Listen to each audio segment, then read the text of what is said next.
Day ఇది ఒక చీకటి రోజుగా నేను గుర్తిస్తున్నాను. JD Lakshminarayana retired IPS officer, నాకెంత క్లోజో మీ అందరికీ తెలుసు.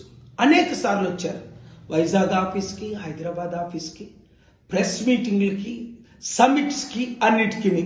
ఆయన ఎక్కడుంటారో నాకు తెలియదు. అలాంటిది ఈరోజు జై భారత్ అనే పార్టీ పెట్టారు. ఆయన ఆర్ఎస్ఎస్ అని అందరికీ తెలుసు, బజరంగ దళ విశ్వ హిందూ పరిషత్ సపోర్టర్ అని.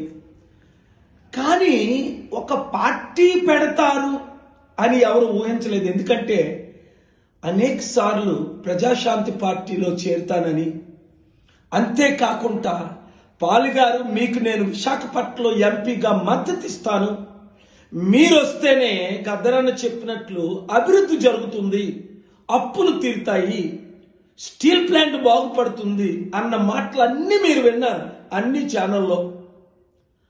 అలాంటిది 100 కోట్లకు 1000 కోట్లకు అమ్ముడుపోవడమా?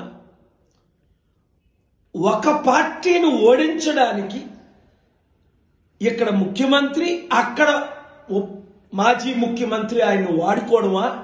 నన్నైతే 1 మంత్ బ్యాక్ 1000 కోట్లు అడిగారు టీంతో వచ్చి, మా టీం ఉంటుండే. లేదండి పార్టీ తరఫున మీకు 100 కోట్లు ఖర్చు పెడతానని అన్నా. కానీ ఇంత దిగజారిపోవడం ఓట్లు చేల్చడానికి? కాపులారా, ముఖ్యంగా బీసీలారా, ఆయన బీసీ కాడు, పవన్ కళ్యాణ్ బీసీ కాడు. మన బీసీలను ముఖ్యమంత్రి కాకుండా చేయడానికి ఈ 2 కుల కుటుంబ పార్టీ నాయకులు ఇలాంటి వాళ్ళని వాడుకుంటున్నాం. చాలా విచారం వేస్తుంది, బాధతో చెప్తున్నాను.